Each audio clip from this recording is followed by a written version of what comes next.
verse number 73. Do not be inflated even by the prosperity of gods. Do not be depressed even by the poverty of hungry ghosts. For your sake, always speak the truth, even should it cause you death or ruin your governance. Do not speak in any other way. So if you are very strong practitioner, then this should be the way. But in our case, it is quite difficult. Huh?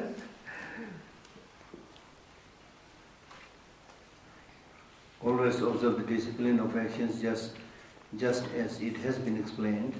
In that way, O glorious one, you will become the best of authoritative beings upon the earth. You should always analyze well everything before you act, and through seeing these things correctly as they are, do not put full reliance on others. So that means, just as the Buddha said, self is the master of the self, no one else can be the master or protector. So always you should use your brain, and before you take any action you should see whether it's proper to do, not proper to do.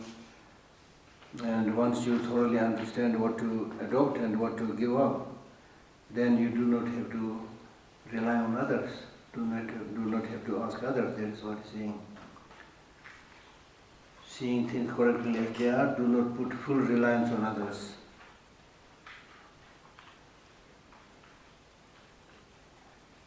Then he goes to speak about the benefits that will accrue by accumulating these merits. There will be 5 common benefits or qualities. Through these practices, your realm will be happy. A broad canopy of fame will rise in all directions, second, third, and your officials will respect you fully, like that. Then the course of things like that. Should I just say there was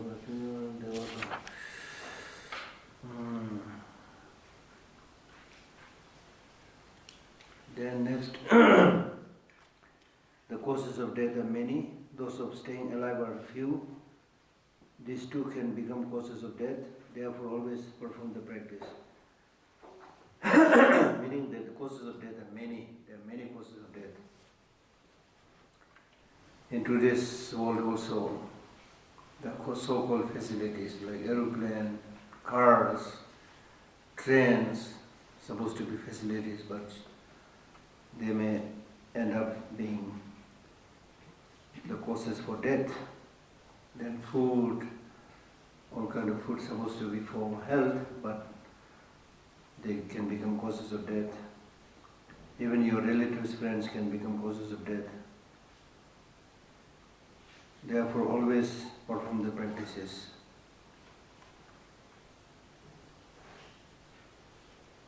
So that means you should start practicing as soon as possible, because there is no guarantee how long you are going to live. Because in the case of your body, there are so many causes for death, and the causes for survival is very less, because you can be cheated by your so-called friends. There may be collapsing of house, indigestion. So there's hardly anything that does not become cause for death.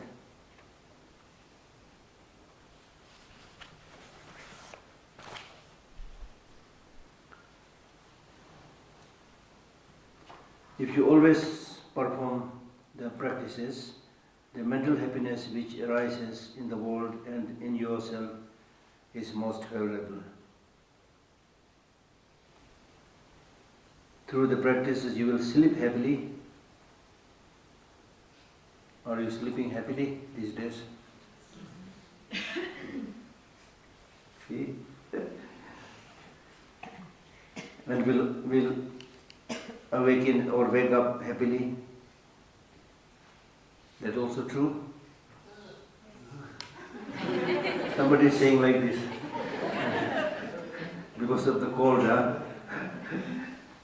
Because your inner nature will be without defect, Even your dreams will be happy.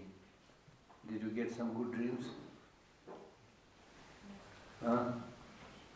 I did not get a good dream last night.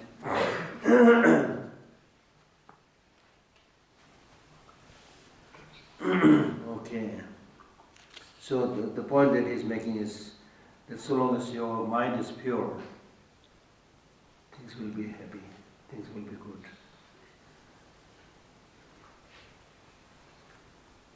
Especially there will be 25 benefits,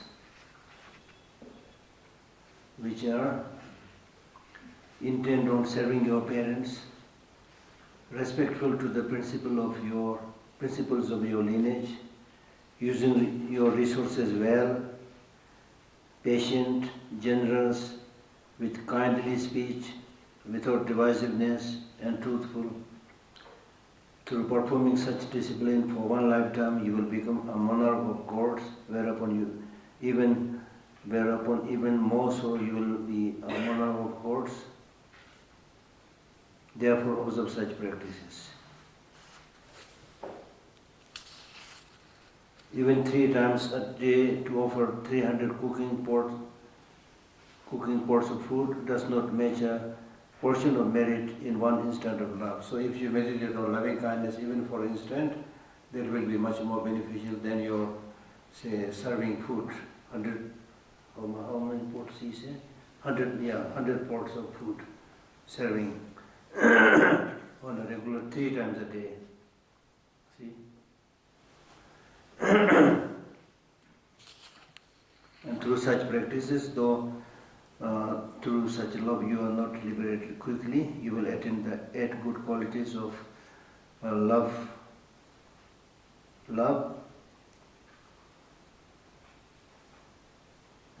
So the text actually says you will attain the 8 good qualities of being loved by gods and human beings. Even non-humans will protect you. Can you believe in this? Even non-humans will protect you. Because even non-humans also, they also love peace, they also love happiness. Right?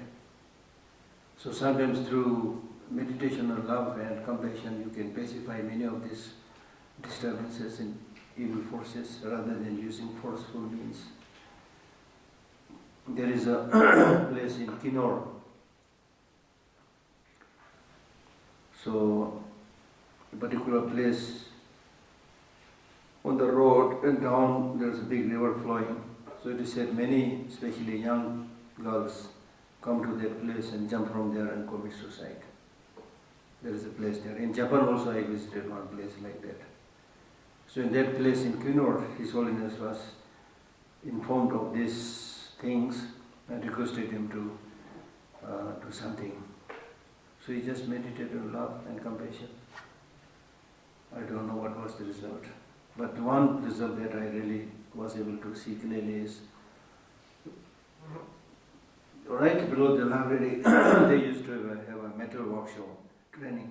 So there also people say that this place is infested by ghosts, a lot of disturbances. So they requested His Holiness to help them. His Holiness went down there and he meditated on love and compassion. He said, I have nothing to do. So I said, if any ghost is there, please don't harm others. It's not good for you. And then he meditated on love and compassion, and it really disappeared. There are many like such incidences in the case of His Holiness Dalai Lama. In my settlement in Orissa, there is a Tibetan settlement. The crops and fields are destroyed by elephants, a lot of elephants. So one time His Holiness visited that place, and people informed His Holiness about this trouble. His Holiness then pointed his finger, from where, which side it's coming? They said, from their side. Oh, from their side. Then after that, elephant never came from their side. Normally His Holiness never talks about these things by himself, occasionally he mentions it. So recently, one of His Holiness secretaries, he compiled a book in Tibetan. Usually there are 2 books in Tibetan which we have published, full of such incidences. this is also important for you to know the effect of love and compassion. Otherwise, it looks like we are just talking, Right? The books are about His Holiness? Yeah. But they're only in Tibetan. Only in Tibetan.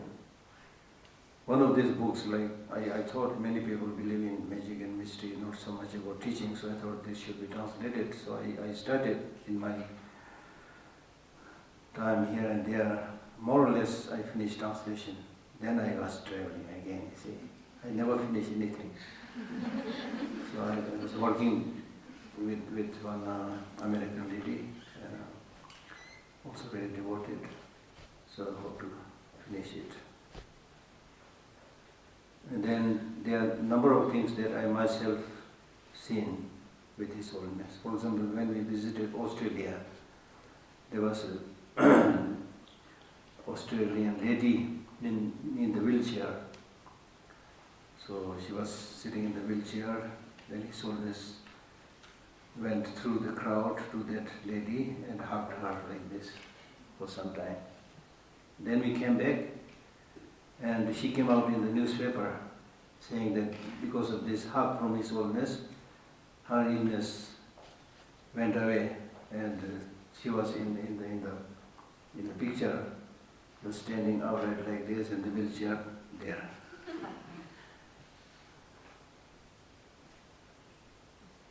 Right? So there are many like that. So basically, if you have genuine love, genuine compassion, you are not His Holiness, I am not His Holiness. But even in your case, with genuine love, with compassion, you can also have some kind of healing power. Right?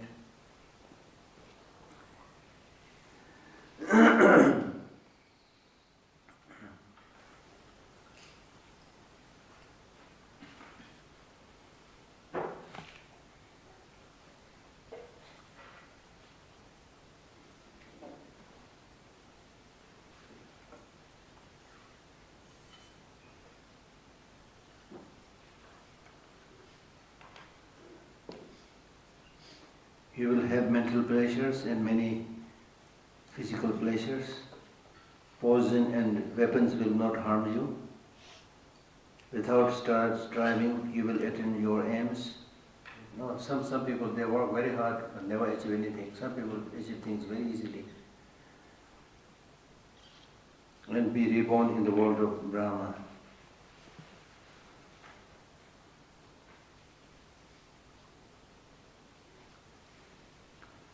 If you cause sentient beings to generate the altruistic aspiration to enlightenment and make it firm, you will always attain an altruistic aspiration to enlightenment, firm like the monarch of mountains.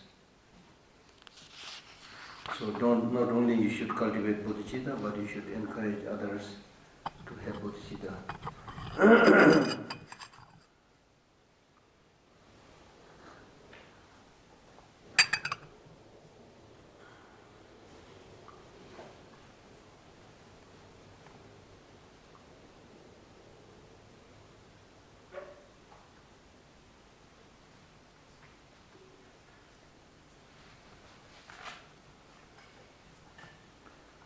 Through faith you will not be without leisure. Through good ethics you will move in good transmigrations. Through becoming familiar with emptiness you will attain detachment from all phenomena.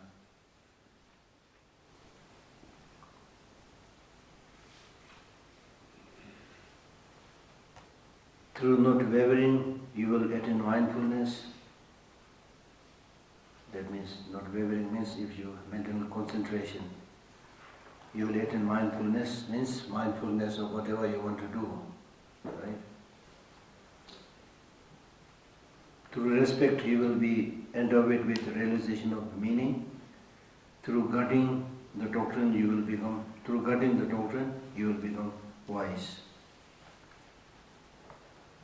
Through making the hearing and the giving of the doctrine, through making the hearing and the giving, I don't know this is not easy to read. Not good English. It's bad English. Bad English, that's what I'm saying. Even I can find out. Even I can rough. So basically means by listening to the Dharma and by giving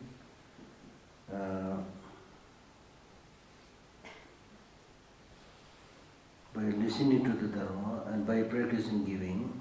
Giving means giving teaching, not being stingy.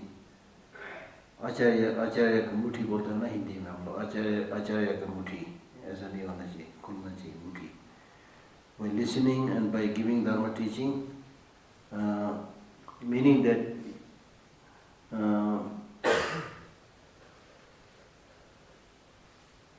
when you are listening to the teaching or when you are giving teaching, then your mind should not be obscured by stinginess and so forth. That's the meaning. And by doing that, you will company with Buddhas and will quickly attain your wishes. Okay?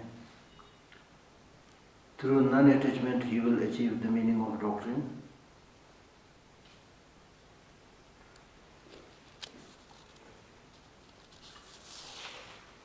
Through not being stingy, your resources will increase. Through not being proud, you will become chief, meaning those who will be respected. Through enduring the doctrine, you will attain retention. Through enduring the doctrine means if you repeatedly practice the teaching, then you will retain, means you will gradually your power of memory will increase, and then gradually you will reach a level where you will never forget anything. Sumtoba, Dharani बोलते हैं इसको. Through giving the 5 essentials, as well as non-fright to the frightened, you will not be harmed by any demons and will become the best of the mighty. So 5 essentials means like molasses, honey,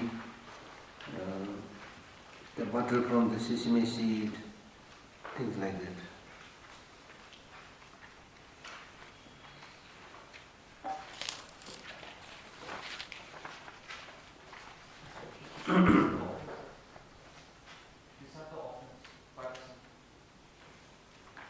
By giving, by giving this. Through offering series of lamps at monuments and through offering lamps in dark places as well as the oil for them, you will attain the divine eye. So that means you should always think about how will it help others. If it is a dark corridor, then make sure you put a butter lamp there. If there are like steep stairs, then put some signs or something so that people don't trip. Right? If there is a pothole, then make sure that you cover it, because in India there are many cases of people falling into the pothole. And these are something that we all see all the time, but nobody does anything, and people die unnecessarily. So don't just think about yourself, also think about others. That's what he's saying. Through offering musical instruments and bells or the worship of monuments, and through offering drums and trumpets, you will attain the divine. So this is talking about like the 5 clairvoyances. If you want to achieve the clairvoyance of the eye, then as we read in verse number 92, if you want to achieve clairvoyance of the divine ear, then you should, through offering musical instruments and bells or the worship of monuments, and through offering drums and trumpets, you will attain the divine ear. That means you should use different methods to make people happy.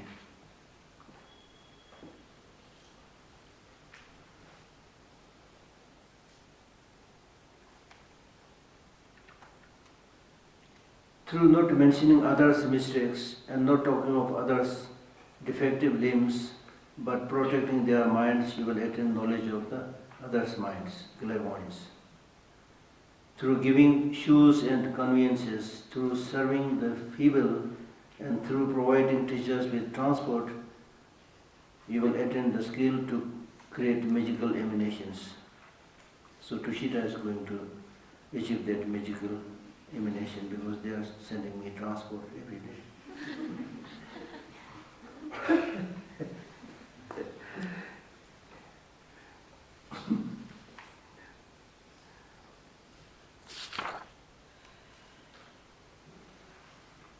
Through acting for the Dharma, remembering books of doctrine and their meaning, and through stainless giving of doctrine, you will attain memory of your continuum of lives.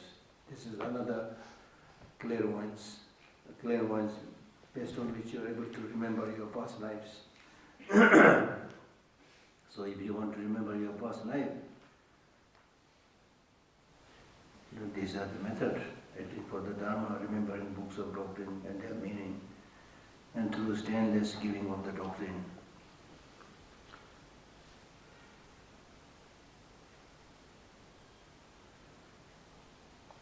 So through acting for the doctrine means for the flourishment of Dharma, if you undergo some hardship and construct the temples, and similarly make sure that you don't forget the meaning that's taught in the Dharma text, and remember them, and then giving, and through stainless giving of the doctrine. Stainless giving of the doctrine means when you teach, you don't expect anything. That is stainless. If you teach something, expecting something back, then that is business, not real Dharma teaching.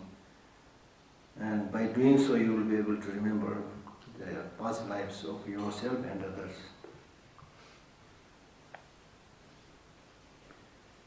Through knowing thoroughly, correctly, and truly that all phenomena lack inherent existence, you will attain the sixth clairvoyance, which is called clairvoyance, which is free from any contamination. The excellent extinction of all contaminations. Clairvoyance free from all contaminations. You will actualize that. Through meditatively cultivating the wisdom of reality, which is the same for all phenomena and is moistened with compassion for the sake of liberating all sentient beings, you will become a conqueror. That means Buddha, one who has conquered the negative emotions, endowed with all supreme aspects. So this is basically saying if you meditate on both the compassion and wisdom, understanding emptiness, then you will get enlightened. Through meditatively cultivating the wisdom of reality, which is where you see all phenomena as same, because all phenomena do not have any inherent existence. And that if that is moistened or influenced with compassion for the sake of liberating all sentient beings, then you will become Buddha. That's what I'm saying. Tungni nyingji nyingguche, emptiness endowed with compassion. That is the phrase we normally use. Through multitudes of pure wishes, your Buddha land will be purified. Through offering gems to the kings of subduers, you will emit infinite light.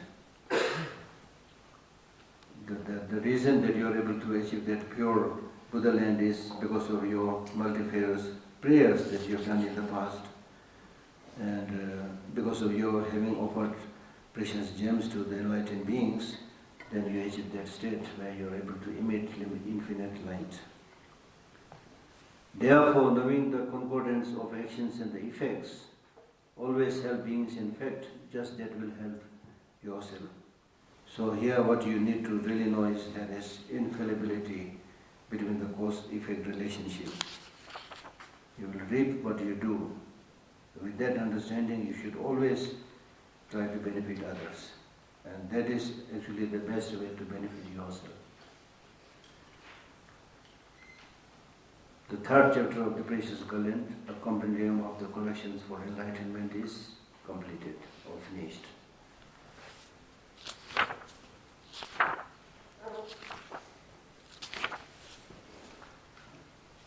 Fourth chapter is about royal policy, how the king should conduct when running the country.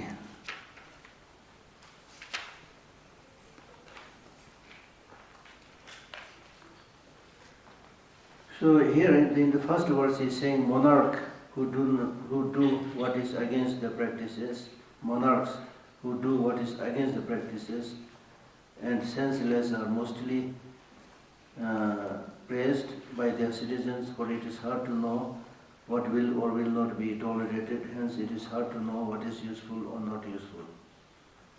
So this is basically saying, normally when something is to be told to the king, normally people end up saying just the nice things. Okay? So he says, even in my case, I do not know what to tell you, what will make you happy, what will make you unhappy. That's difficult for me to decide. But anyway, I'm going to say something which, whether you like it or not, I think will benefit you and benefit others. That's what I'm going to explain. That's what he's saying in this verse. Monarchs who do what is against the practices and senseless are mostly praised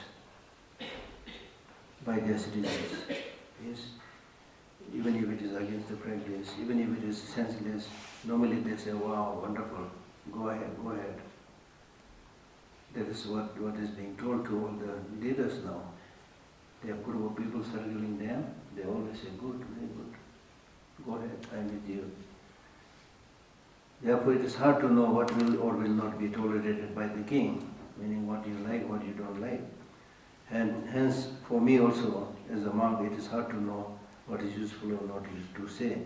If useful but unpleasant, but if it is useful even if it is unpleasant, if useful but unpleasant words are hard to speak to anyone else, what could I, a monk, say to you, a king who is the Lord of the great earth? Difficult for me to say.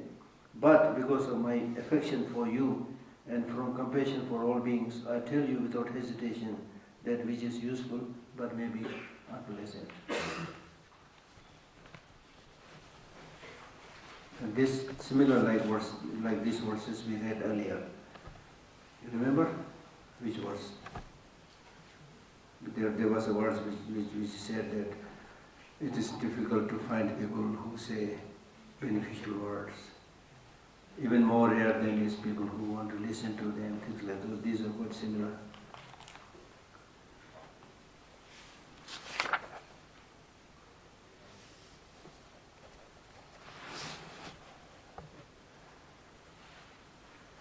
And next verse is saying that the Buddha said that if it is beneficial, then you should listen. So I'm also telling you to listen to this. The Superintendent Victor said that students are to be told the truth, gentle, meaningful and salutary, at the proper times and from compassion. That is why you are being told all this.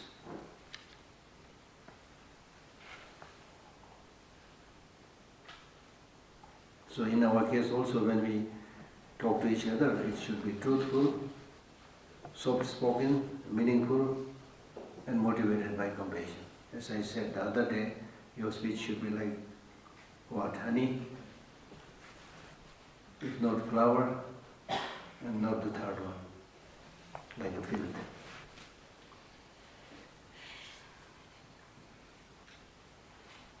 Then he's asking people to listen to those beneficial words.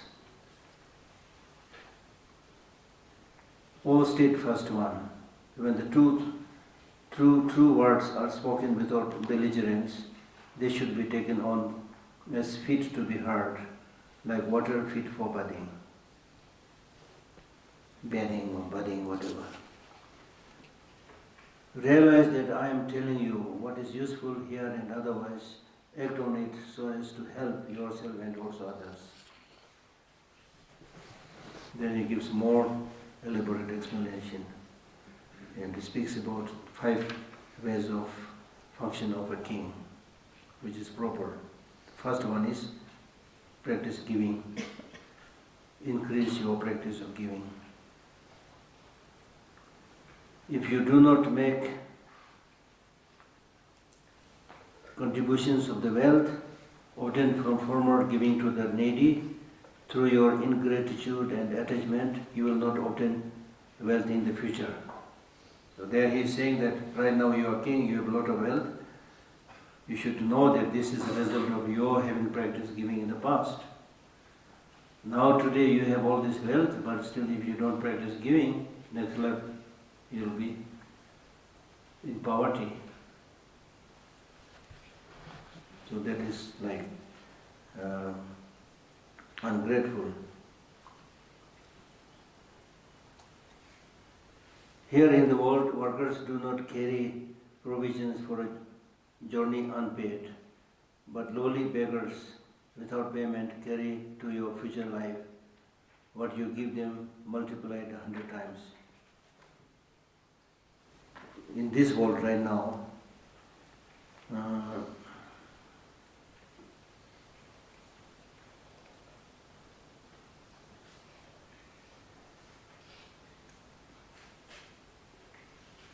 here in the world, workers do not carry provisions for a journey unpaid, but lowly beggars without payment carry to your future life what you give them multiplied 100 times.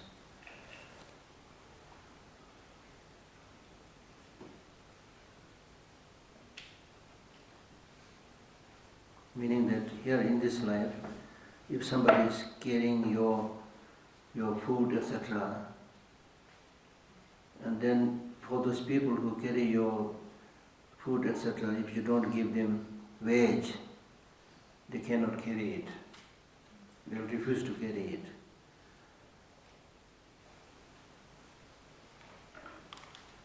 So similarly, those lowly people, those beggars, who ask for something, who beg you to give something, and if you don't give them, then in the future lives also you will not have any fruit.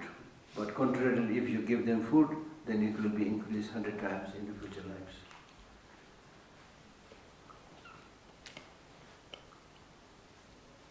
And then he is asking to develop an expansive thought and also practice. Always be of exalted mind and take delight in exalted deeds. So in terms of practicing bodhicitta, your mind should be expansive, vast and great. Similarly, your deeds should also be vast and great, right? You should be a little bit bold.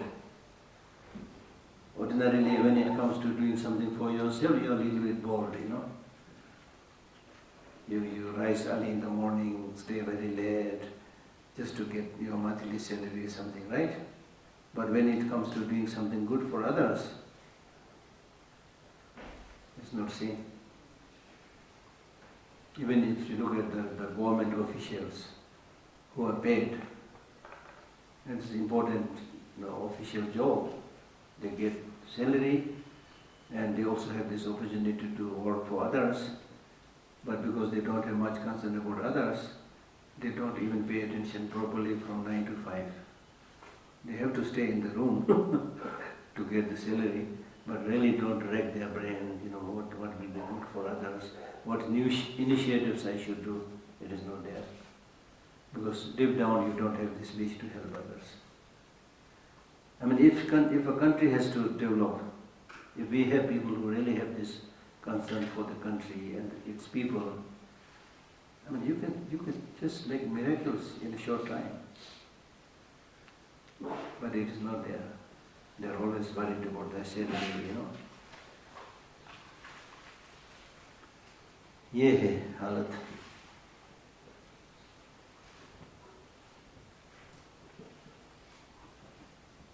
Because in this way, if you have this exalted or extensive mind and deed, then the fruit will be also like that. From exalted actions arise all effects that are also exalted or expensive. Wide range.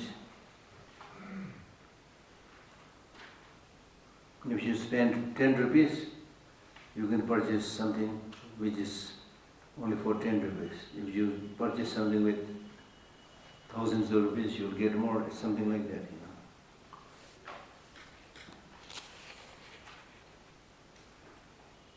Then he's asking the kings to create the foundations of Dharma practices. Create foundations of Dharma. Abodes for the three jewels, fraught with glory and fame, that lowly kings have not even conceived in their minds. Now these days, in the Tibetan settlements and other Buddhist communities, people are really donating a lot of money and also constructing many beautiful temples. So the point is, are you really constructing this with this kind of dedication?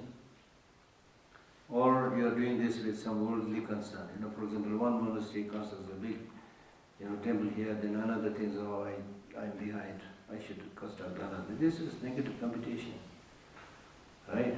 So it's all dependent on motivation. But the most important thing is not just an elaborate temple, but people who live there, stay there, they should be practitioners. Like these images that you see here, do you think they are holy? Do you think they are holy? Huh? You think they are holy? You think?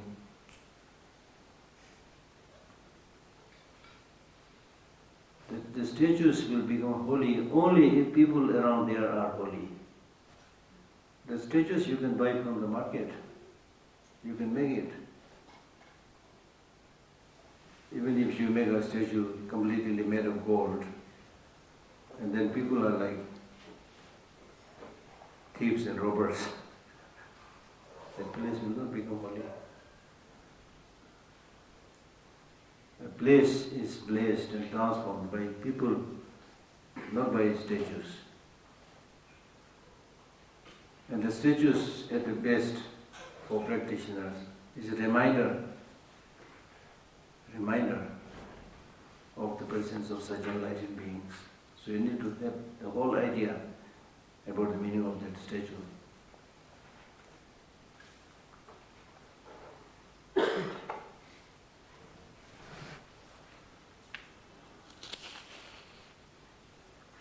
Great foundations of Dharma, abodes of the three jewels, fraught with glory and fame, that lowly kings have not even conceived in their minds. So meaning that you should really construct a temple which other people may not even have imagined. ऐसा बनाओ कि हलचल much जाए. जो किसी ने नहीं बना वो बनाओ बोल रहा है.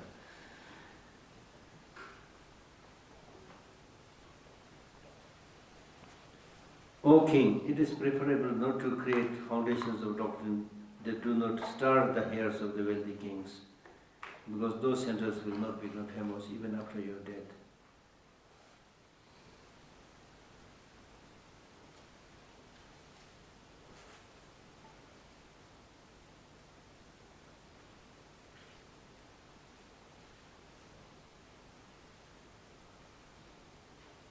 So this means it is important to create centers of practice, but it is preferable not to create foundations of doctrine that do not stir the hairs of wealthy kings, because those centers will not become famous even after your death. Meaning that when you construct something, it will be such that others will also appreciate and rejoice.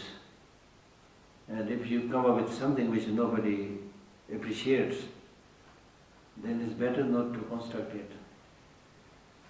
So he's saying that you should see whether it's really useful or not useful. To your great exaltation, use even all your wealth, such that the exalted become free from pride.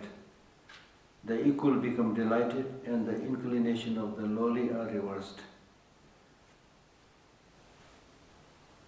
If you construct a cathedral or temple, and it's really a big one, then because of this, other great people, when they see it, or those that are equal to see it,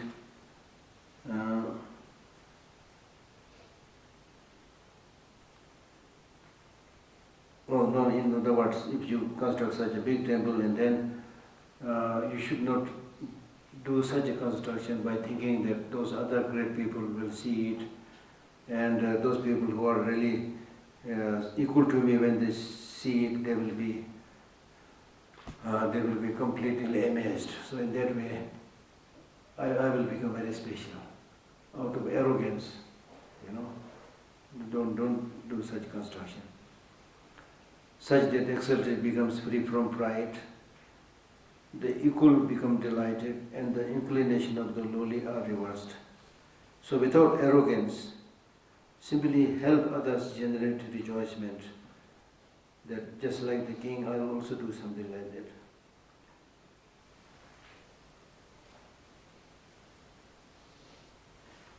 And then you should construct such that people who don't have money, they think, oh, this is really great, The king spent all his money. It's amazing. And it's impossible for us to do it. Okay? So not out of arrogance.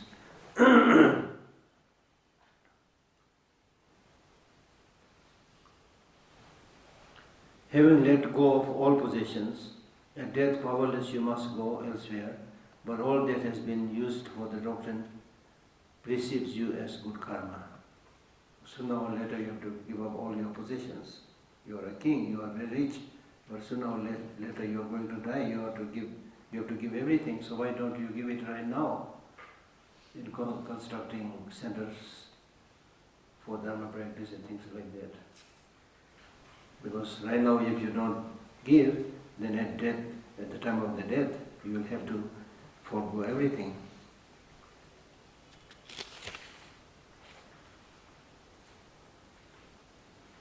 Just few days back, one very senior monk, because I have been studying in the Institute of Buddhist Dialectics for so many years, so I have seen this monk many times, but we never had any conversation. I don't know anything about his background. So just before my going to Australia, one day I was coming down from McLeod Ganj to the temple site, on this side of the road. And this monk was coming from this side of the road with walking stick. He was walking like this. Then he saw me and said, Gela, Desho, Gela, please come. Then I went to his side. Then he said, I know that the library is doing great publications. I'm I really rejoice. So I also want to sponsor a publication. So sweet, Then he said, I'm ready to spend 1 lakh for any Buddhist publication, good publication that you recommend. Then I said, because he's not so well and very elderly, then I said, you should give the money. Just your wish is good enough. I told him. You know what he said? No, I have another 1 lakh. If you get sick, something, 1 lakh is nothing. I said, no, 1 lakh is too much. And even otherwise, I'm sure I'm going to get something to eat, So I don't know when I'm going to die, So I'm not worried about that. So it's your mental attitude, There are other people who have crores and still thinking, I have nothing. And last night he called me, and then we already prepared, because it happened before I went to Australia, so I give the instruction here, so the Geshes in the library, they prepared 2 books on Lagrim for publication. So yesterday he called me, and then he said, if possible, publish both the books. If my money is short, then I'm ready to spend another 2,000, 3,000. So sweet, you know. So there are people like that.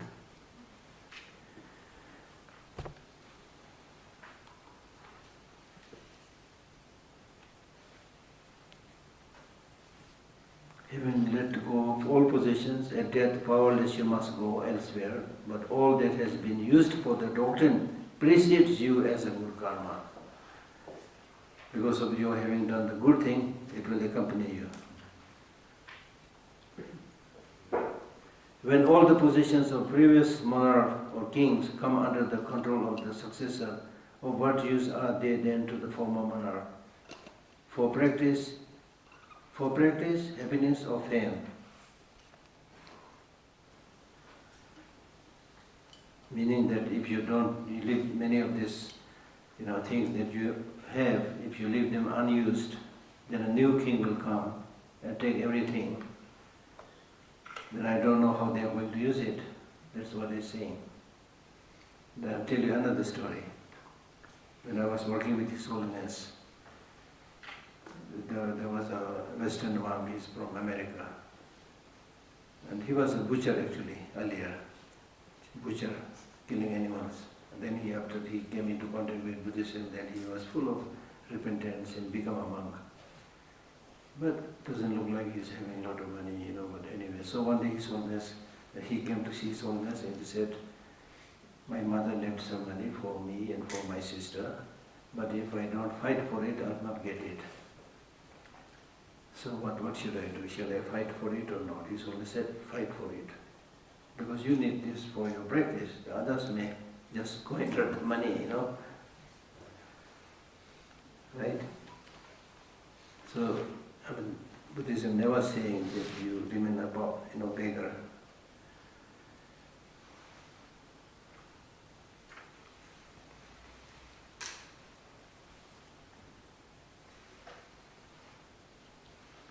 Through using wealth, there is happiness here in this life only. Through giving, there is happiness in the future. So that's the difference.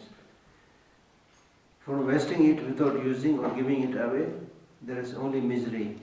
How could there be happiness?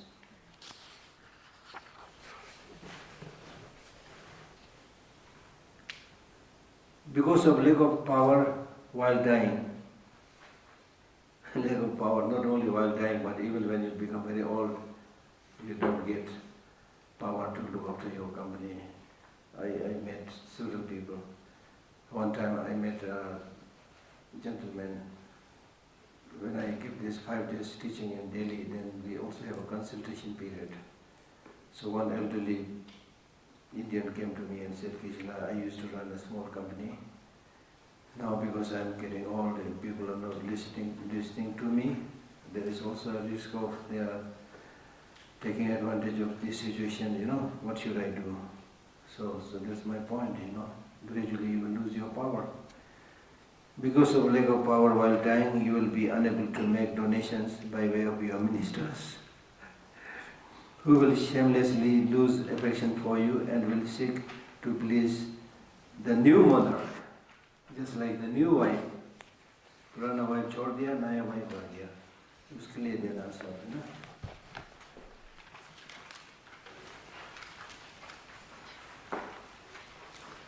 Hence, while in good health, जब कर सकता है तब करो बोलता है. Hence, while in good health, create foundations of doctrine immediately with all your wealth, for you are living amidst the causes of death, like a lamb standing in a breeze. That means it is really unsure when you are going to die. कल करे सो आज करे सो आप. ठीक है ना? कल करे सो आज करे सो आप. जाके हृदय साथ है ताकि हृदय आप. बोलता है ना, वो कबीर का है ना ये. Verse number 18. Also you should maintain the centers of doctrine established by the previous kings, all the temples and so forth as they were before. So do not say that these are done by others, I don't care. Don't say that. Maintain it. Please have them attended by those who are not harmful or virtuous, keep their vows, are kind to visitors, truthful, patient, non-combative, and always diligent. So Nyerwa, caretaker, this is appointing caretaker. You should appoint caretakers. Please have them attended by those means caretakers. Appoint such caretakers who are not harmful, are virtuous, who keep their vows, are kind to visitors, who are truthful, patient, non-combative, and always diligent.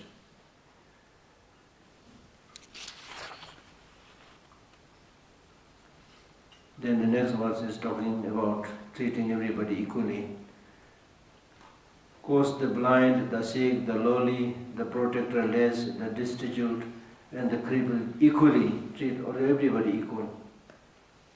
Do we treat everybody equal? We should treat everybody equal, but is it possible? Normally when we end up pleasing the people whose purses are jingling with money.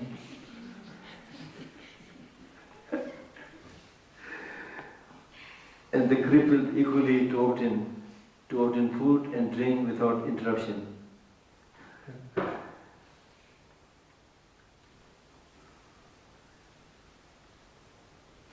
And then he says there are people who may not aspire for Dharma practice, but still you should take care of them. This is the next verse. Provide all types of support for practitioners who do not seek it, and even for those living in the countries of other monarchs.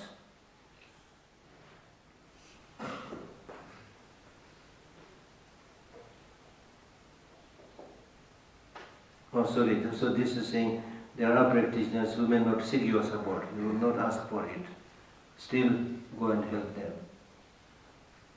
This is important because normally what happens is there are people who are always seeking help, they get it. Then there are others who are in a more poorer condition, they never ask, they don't dare to ask anything, they don't get anything. So the king should see really who really needs, who don't really need. And His Holiness the Dalai Lama started a project several years before and told all the Tibetan settlements, find out the really poor people, and for these people such a monthly salary or money should be given. And then the settlement officers, when they went to collect the list, everybody came, even those people with 5-6 stories. And then they said, you're not poor, you have 5-6 stories. They said, what? 5-6 stories just constructed because of help of my brother, sister. Apart from this building, I have no money. So I know all these stories. So everybody thinks he's poor, just for few little money. Everybody thinks that I deserve equally. This is human mind. There's jealousy, attachment.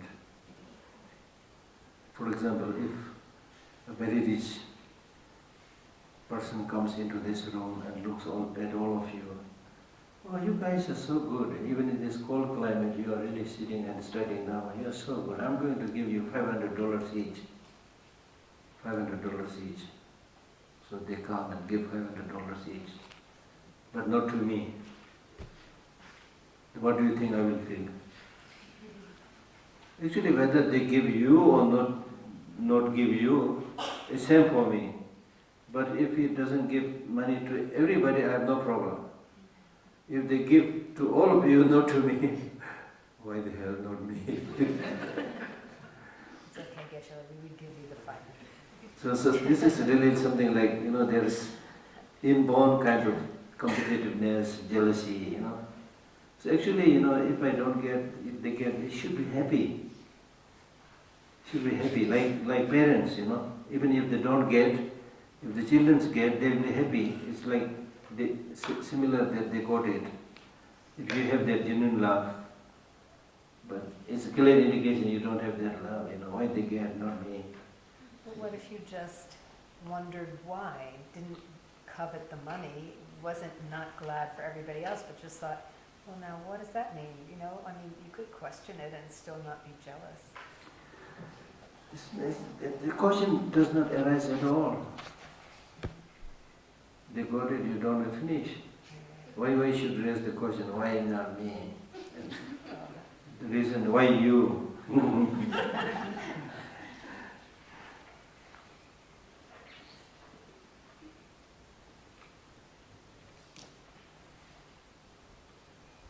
Provide all types of support for practitioners, even for practitioners who do not seek it.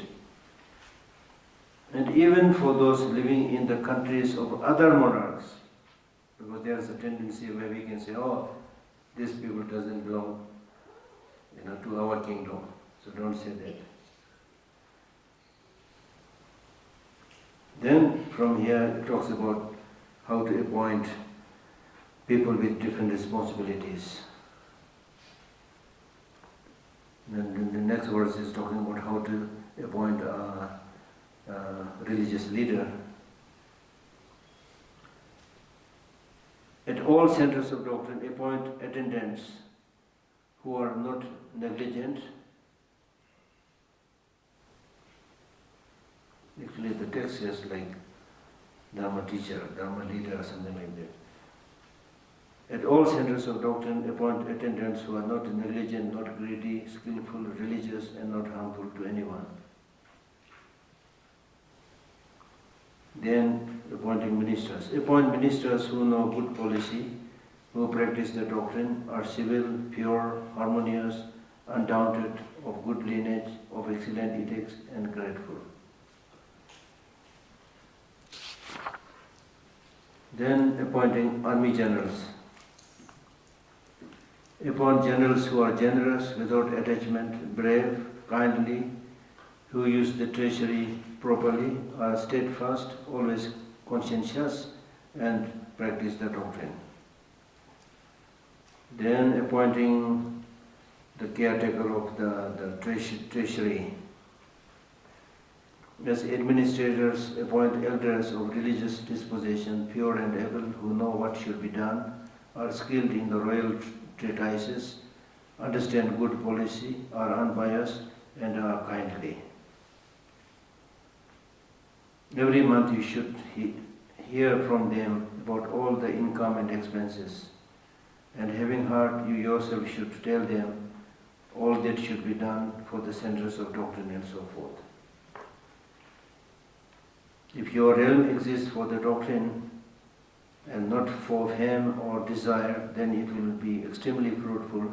If not, its fruit will be misfortune.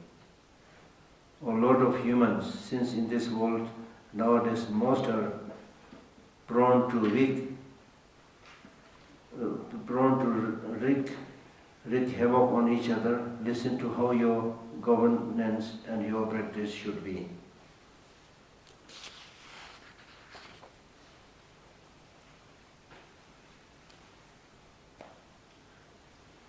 Let there always be around you many persons, old in experience, of good lineage, knowing good policy, who shrink from ill deeds, are agreeable, and know what should be done. Even to those whom they have rightfully fined, bound, punished, and so forth, you being moistened with compassion should always be caring. Even those criminals you should be kind.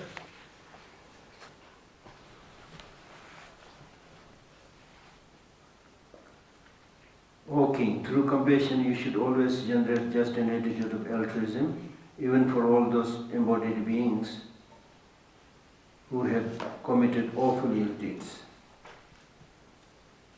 This reminds me of teaching by Aryadeva in his 400 verses, where he says, just like the doctors, good doctors will pay special attention to the sick, similarly the good kings should give special treatment for the criminals because they are also sick, need proper treatment from the spiritual point of view, not just physical punishment.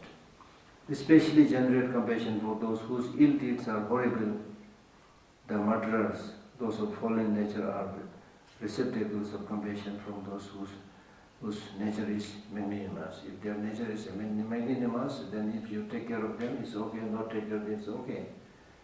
But these people, the murderers and so forth, are really in a very difficult situation, right? So therefore in Buddhism we always say, make a distinction between the wrongdoer and the wrongdoing. The wrongdoer, even if a murderer, should be given an opportunity to become better. The wrongdoing, the wrong activities should be identified as wrongdoing and discouraged, but the person should not be ostracized from the society. Normally we don't do this. If you find somebody doing anything wrong, then you immediately say, this woman is hopeless, this man is hopeless. You blacklist them and try to make them a black sheep among the society and try to ostracize them. Buddhist teaching says, don't do that. Everybody makes mistake. Everybody makes mistake. There is a story in Islamic tradition of a great, I think Sufi or somebody. They have this system of stoning women if they found this woman as like having did something wrong. So that was about to happen. Then this great Sufi teacher, he said, okay, it's okay to stone her, but the stone should be thrown by those who think that they have not committed anything wrong. So when checking carefully, there's nobody who didn't commit anything wrong, so nobody was able to throw the stone. So like that, you see. So we are very good in pinpointing other people's faults, but not our own.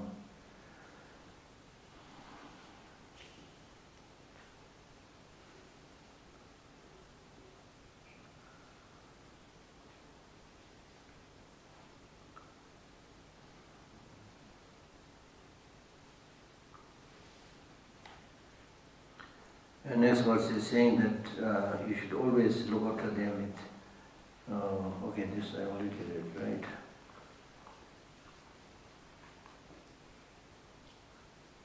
So verse number now 33, right?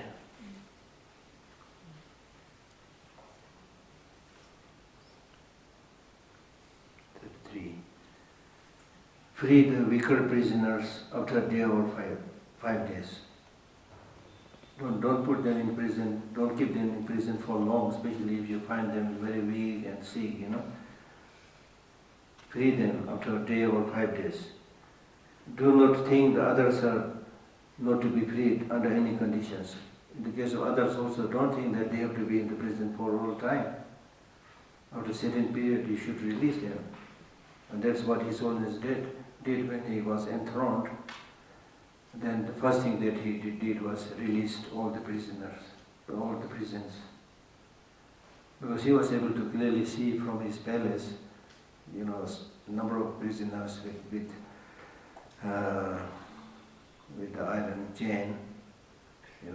His Holiness was able to see through his telescope that any prisoner, they were like prostrating towards him, praying towards him. It was a common sight. His Holiness freed all of them.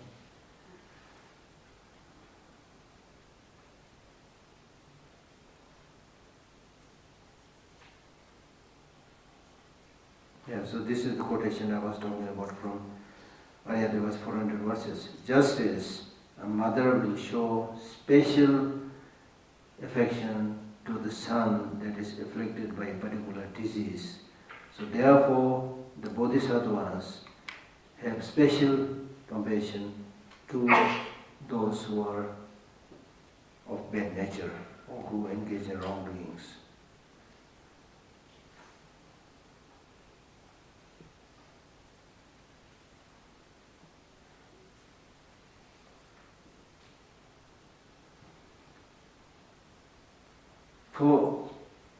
For each one whom you do not think to free, you will lose the layperson's vow.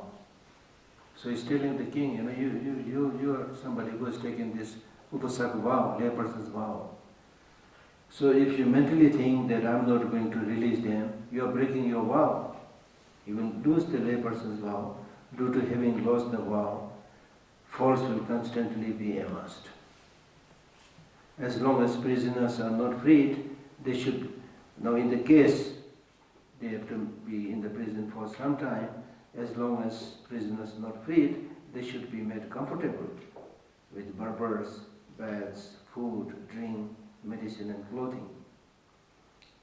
Just as deficient children are punished out of wish to make them competent, so punishment should be carried out with compassion, not through hatred nor desire for wealth. Once you have analyzed and thoroughly recognized the angry murderers, have them banished without killing or tormenting them. In the worst case, you should just banish them, but not killing them.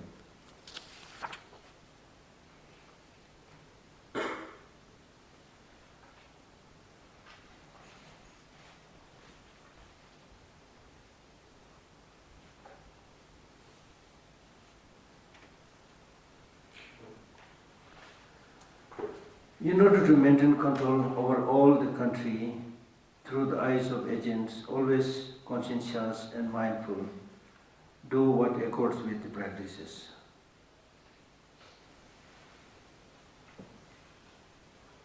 So in order to really find the truth, you should send some kind of spies around to find out the real state of things.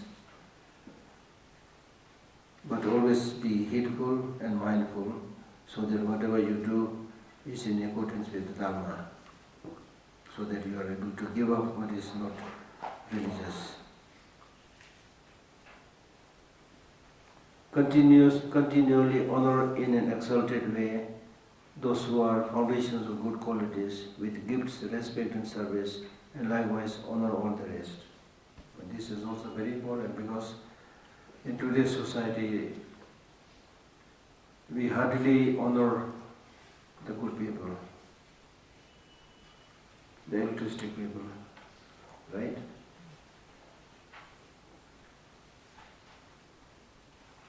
In the Tibetan community also we had a lot of discussion about this, how to give recognition to those who are good in art, music, kind, compassionate, things like that.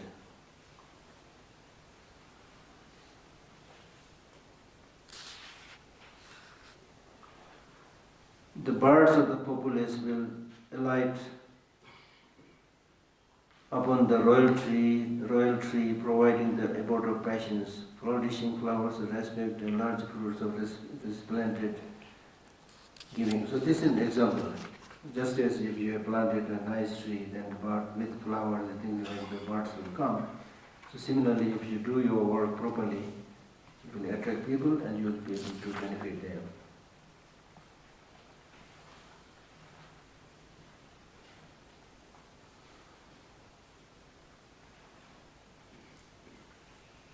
Okay, we can probably stop here. Ask some questions. Because I had some people who were asking questions earlier. Yes. Thank you. Yeah.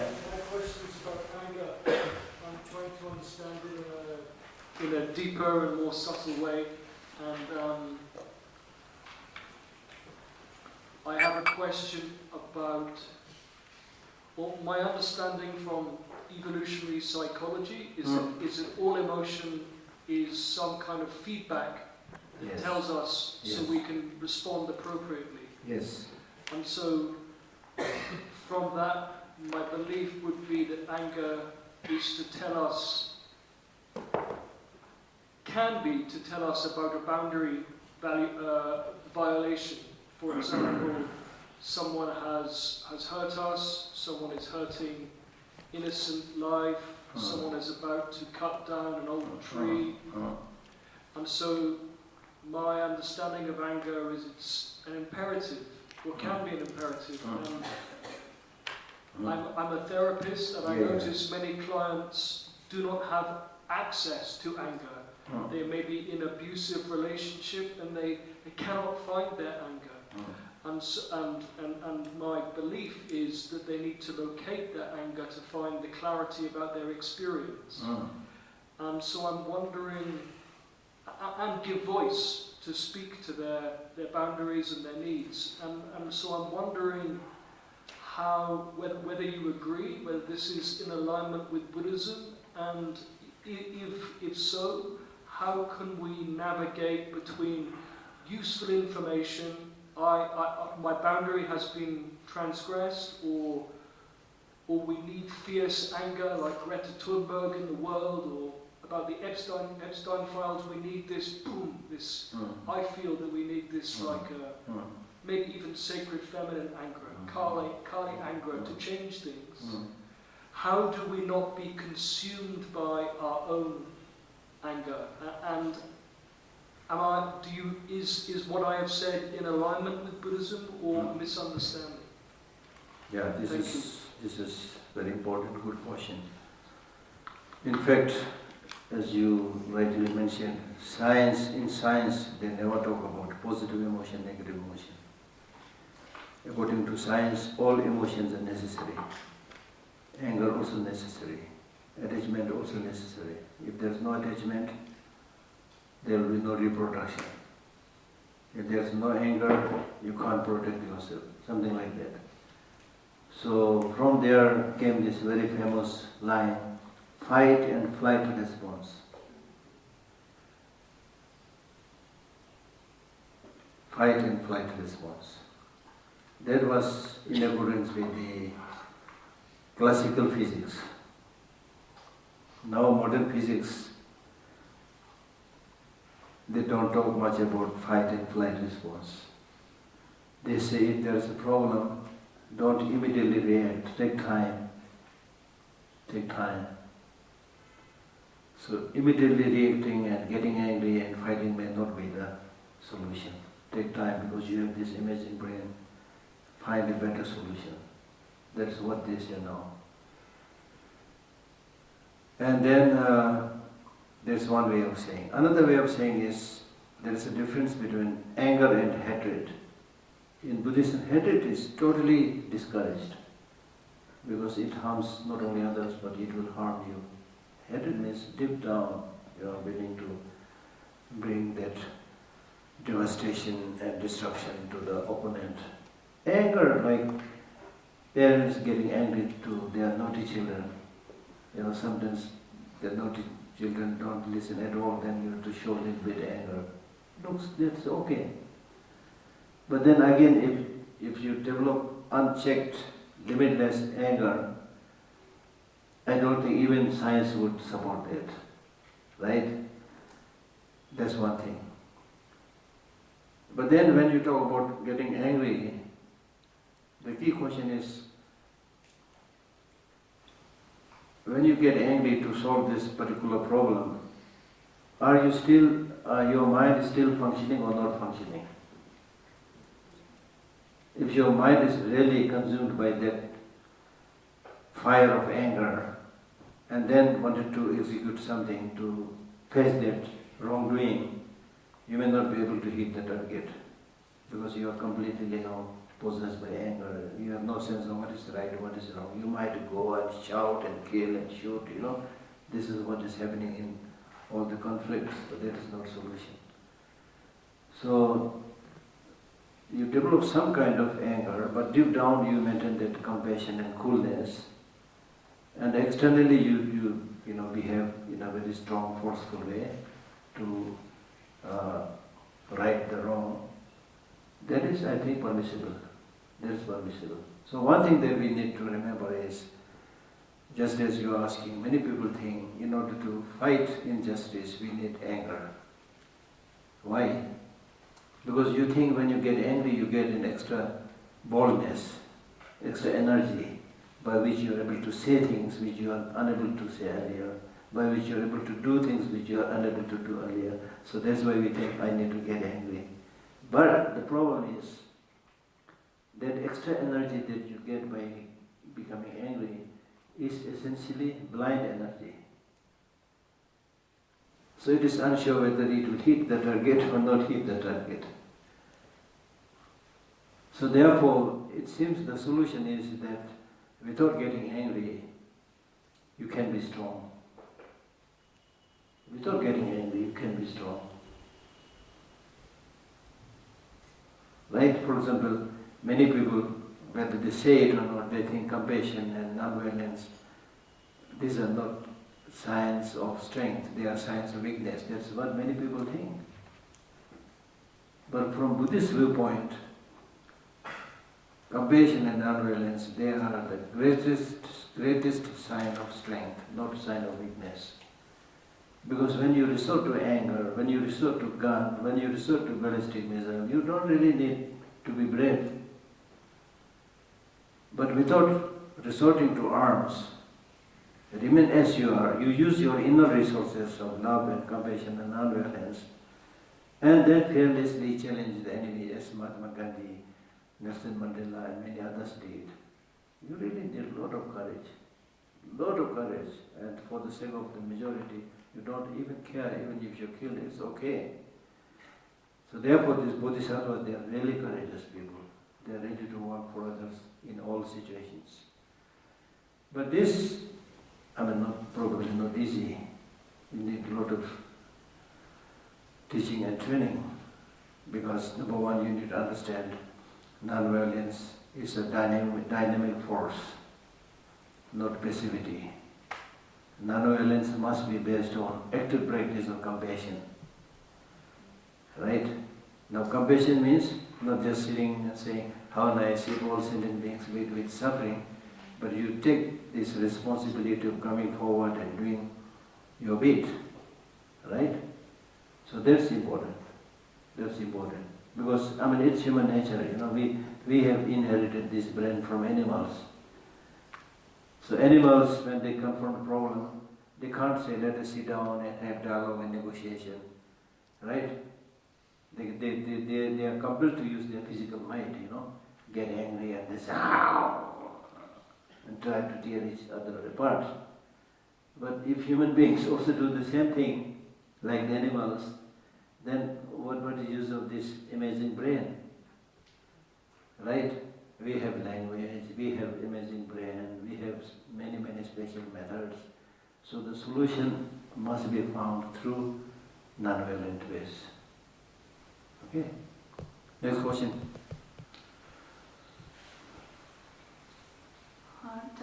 Gisela, correct me if I'm wrong, Gisela. It's just what I think, and maybe I think I'm wrong at some point. But what I want to ask you is, why Nagarjuna dedicated this to a king? And now we are not king. We are not at power of a king.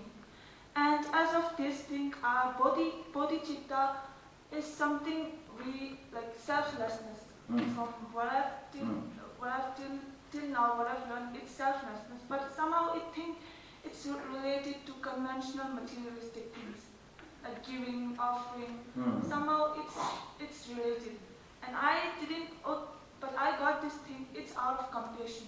It's like you're not thinking about yourself, you're thinking about others' happiness. But in a way, giving these materialistic things to others, you're making them happy by materialistic things. So, what's the point in this, Krishna? The first, I think, 1 or 2 chapters were dedicated. Number one, although this teaching is directly given to the king, but he never said, and he did not mean that this will be useful only to the king, not to others. For example, the first 1 or 2 chapters we were, discussing extensively about lack of inherent existence to reduce attachment, anger, jealousy, which is applicable to the king, to you also. And more applicable to the king because he has power. And you and I have less power. Therefore, maybe more relevant to the king. If you want to, this is actually important. Your question is important. Once I was asked to give a, talk to the staffs, the officials of the Central Tibetan Administration. Few times I was requested. I said, no, I'm nobody. I can't. Then on the 3rd time request, I gave a talk, during which I clearly said that if we are able to bring a drastic change in the Tibetan administration, the change has to come from the leaders, not from the lower officials or from public, because they have the power. The resources are all mostly under their control. So that's why I think Nagarjuna is directly addressing the king. But this does not mean to say that this is not applicable to us. For example, he spoke about bodhicitta and all those things which is applicable to all of us.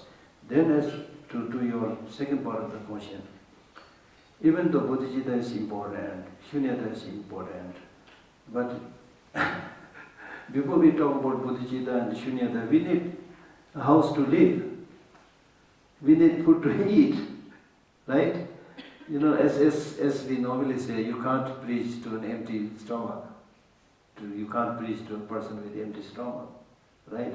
So first, then we also discussed these 4 ways of gathering students. The first is giving. When you help them, because they have a body, they have a mind, in order to transform the mind, the physical needs should also be fulfilled. So that's why he's talking about, giving them these material things, like that. So the things we are going to do compassion, like we are going to practice compassion out of Yes. conventional things. Yes. Like thinking it's an impermanence, thinking there's emptiness, and, Yeah. and out of that we are practicing compassion. Yeah. Is that right? Yeah. So impermanence doesn't mean you are not there. Impermanence only means changing. But you are there. You have a stomach. You get hungry. You can't say my stomach is, hungry, but it's impermanent. I don't care. No. That hungry, impermanent stomach has to be filled. And if that is not done, then you will even die. So forget about bodhicitta and shunyata, right? So first things first. First things first. And that's why Buddhists can take very good example from the Christian practitioners. Sometimes it really looks like the Buddhists give like a lot of philosophical teachings, this, that, do this, do that, and then in the society nothing much. So Buddhists, not just monks, all of you, go out in the society and work, help the sick. Then there will be recognition. There's a story of a very sick person who was hospitalized and taking treatment in a Christian hospital. The lady was completely illiterate, and after that treatment she said, I know nothing about any religion. And she was not even aware that there was a Christian hospital. So she said, I have no idea about any religion, but whichever religion this one is who helped me, I follow this religion. So empty teaching doesn't really help. You need to actually help. Because Buddha's teachings were for doing, not for talking, right? Okay.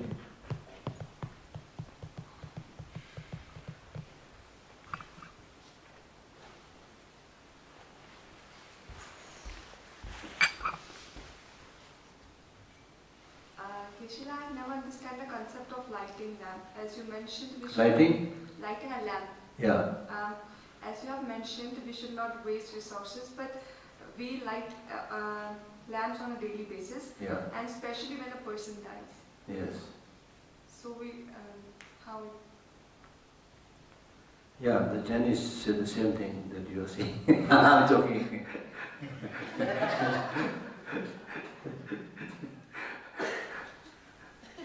Like not just one butter lamp, in the monasteries, hundreds and thousands of butter lamps are burnt,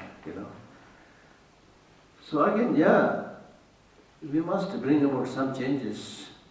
Not to say don't burn lamps, but the idea behind it. Actually, the lamp symbolizes wisdom.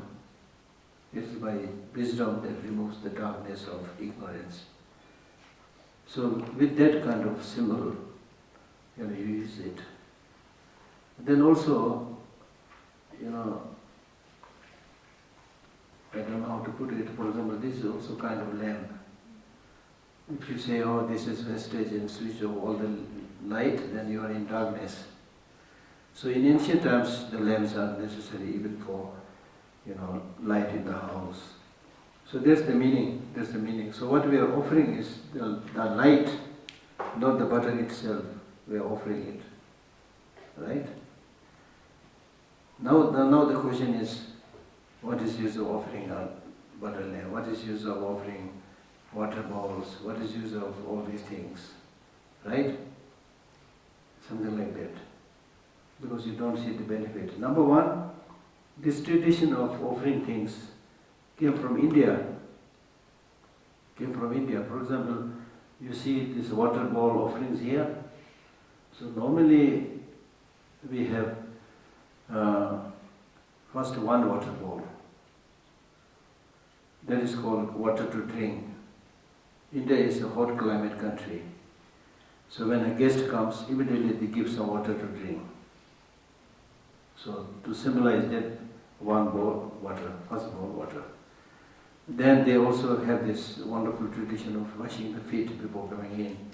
So second water for washing the feet. Then after coming in, make sure that just as they put flowers here, for the guest they put flowers. So the next bowl you put some flower. And then you don't invite your guest in a smelly room. So therefore you burn some incense. Next bowl. And then you don't give your guest, no, this is answer to your question. You don't give your guest in a dark room. So therefore next is butter lamp. And then after that, you, if possible, sprinkle some scents. In the case of Indian kings, you can still watch some of the short documentaries, you can see that. Then some, scents. Teach up. Then, after that, of course, you don't just keep the guest hungry. You give him food. So the next bowl is biscuit or something eatable, you put it. Okay? Then after that, if possible, music, singing, dancing.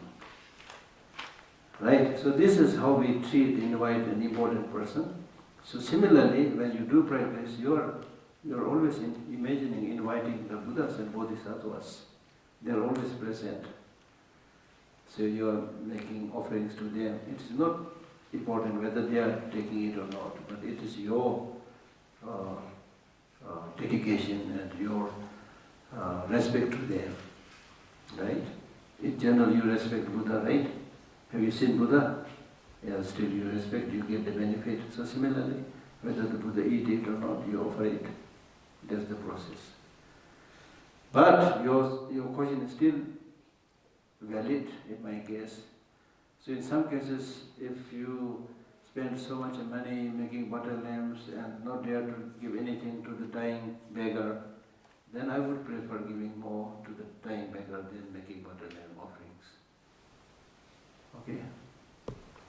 Secondly, I want to ask that in Ladakh, on auspicious day, people used to go for gochak, and I think thousands of insects has been used to kill there. Does it also adds in our karma, like Thousands of insects insects, what happened? killed during our gochak? Huh? During thousands of prostrations, Geshe Yeah. Lhakdor, during Sakadava or something, Yeah. go for prostration in a long journey. Yeah. She's stating that most of the insects are also being killed. Yeah. So Yeah. This is a valid question. So you should be very careful not to kill them. Right? If a lot of insects are being killed, then better not to do it. This is very important question. Because even with the butter lamp offering, you see, many people they think, I offered the butter lamp, that's it. I did this to show your arrogance. And once you have offered the butter lamp, so many moths and butterflies and many jump into the butter lamp and dying, and nobody cares about that. That's wrong. So instead of offering a butter lamp, offer electric light. Right? Or you should cover it with some glasses or something like that. The most important thing is to ensure the safety of life of other sentient beings, whatever you are doing. Then of course, our life is such, our situation is such, that it is impossible to live a life without having anybody. For example, the rice you eat, the bread you eat, they all come from farming. And during farming, how many insects are killed? So if you try to be like absolutely perfect, then the clothes you wear, it's like that, you see. So there are things we can do, there are things we can't do. So do those things which you can do.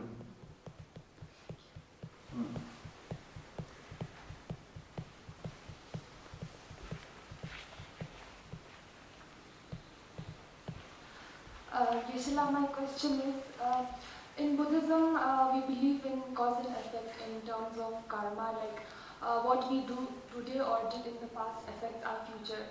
But we have also seen the practice of astrology in Tibetan Buddhism. So, like, how is this working? Is this man-made or like part of Buddhist practice? Like, are we supposed to believe it or not? I don't know. But once His Holiness the Dalai Lama visited medical center, medical research institute, Tibetan, in congregation Dharamsala. So he gave in his talk, he highly praised Tibetan medicine, Tibetan Buddhism and Tibetan medicine.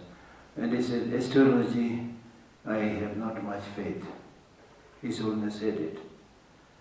And the reason he said is, when we are born into this world, we did not come after consulting the astrology. When we die also, we can't consult the astrology saying, what is the best time for me to die? Even if this is something we have no control when to die, when not to die. So I have not much faith.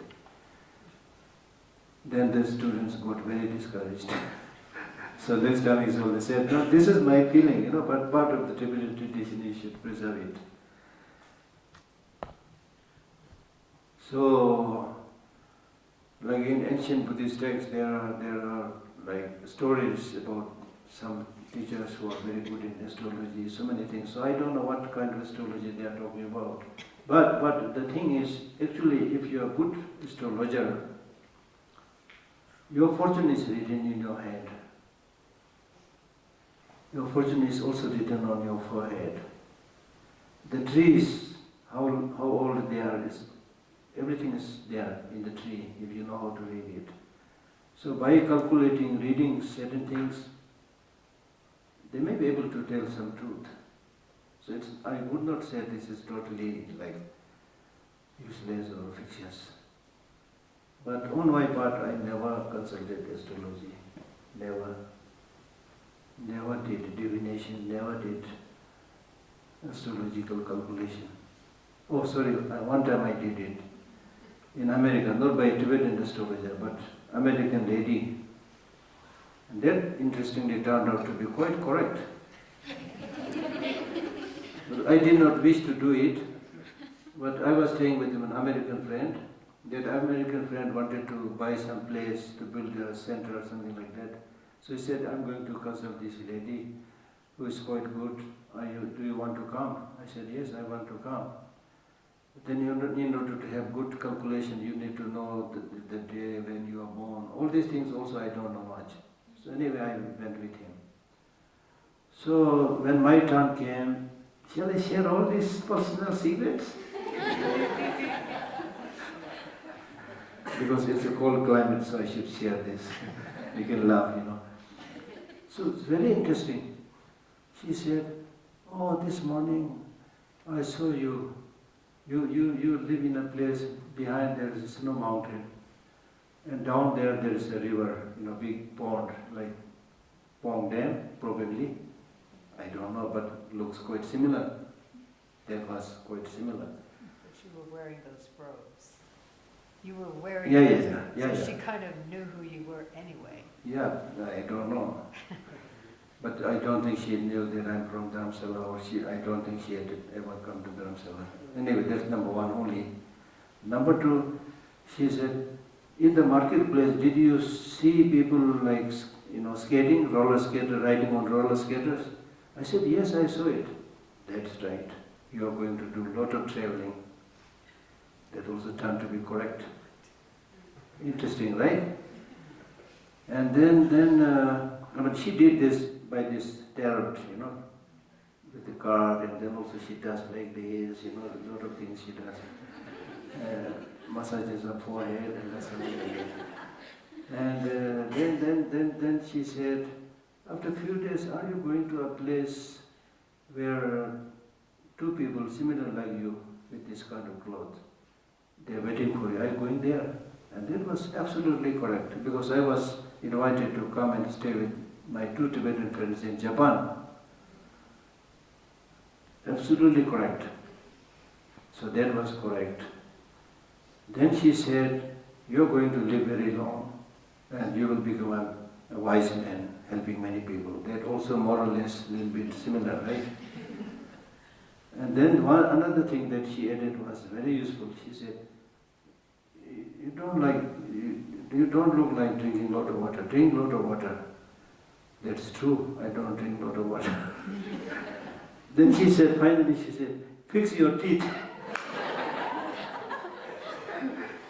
This poor American, he had to take me to the dentist and fix 2 teeth, and we had to spend $200.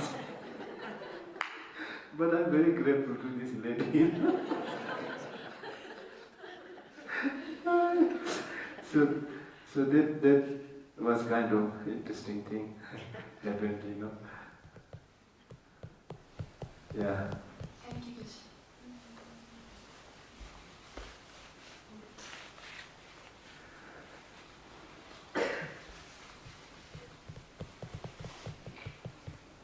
Can you please say the difference between self-grasping and self-cherishing? Yeah, true, very good. Because this is, you're right, the words. Here, self-grasping does not mean the person, the self. Here, this is direct translation of the Tibetan word. Self here means inherent existence. So grasping at things having inherent existence. So that is basically the ignorance. Self-cherishing is just taking too much care about oneself, completely forgetting others. Okay. So as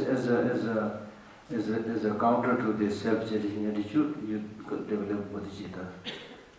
As a countermeasure to self-grasping or ignorance, you develop wisdom, understanding, emptiness. The two parties, as I explained earlier. Yeah. Thank you. And about emptiness, I wanted to ask, doesn't it self-annihilate? If emptiness leads to non-inherent existence, then bodhicitta has no inherent existence. Yeah. Karma has no inherent existence. True. So how do we go back and do... So that's why you listen carefully now. I said things do not exist inherently, but things exist. So bodhicitta exists, karma exists. So they function. But self doesn't exist. Self exists. When I say there is selflessness, we are talking about lack of inherent existence, not the ordinary self. So ordinary self exists, of course. Yeah.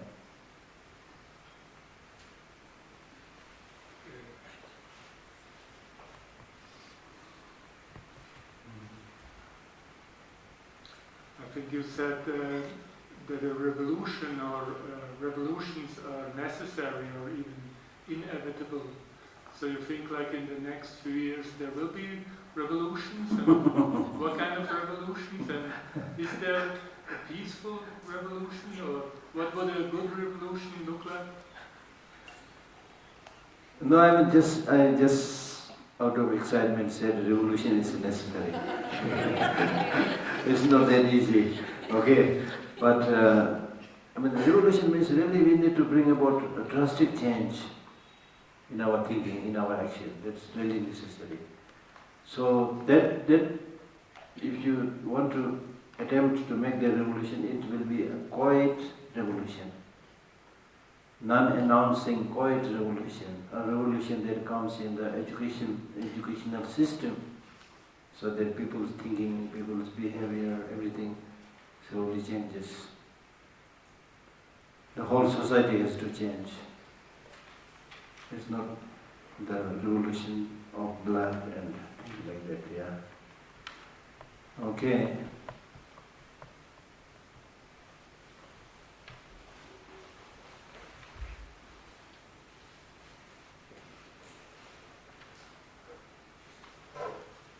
Sort of on the same subject of revolution and how you might get there.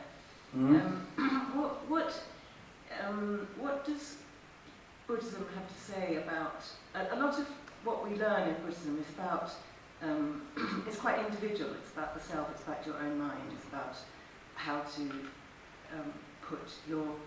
how to get beyond ignorance with your own mind.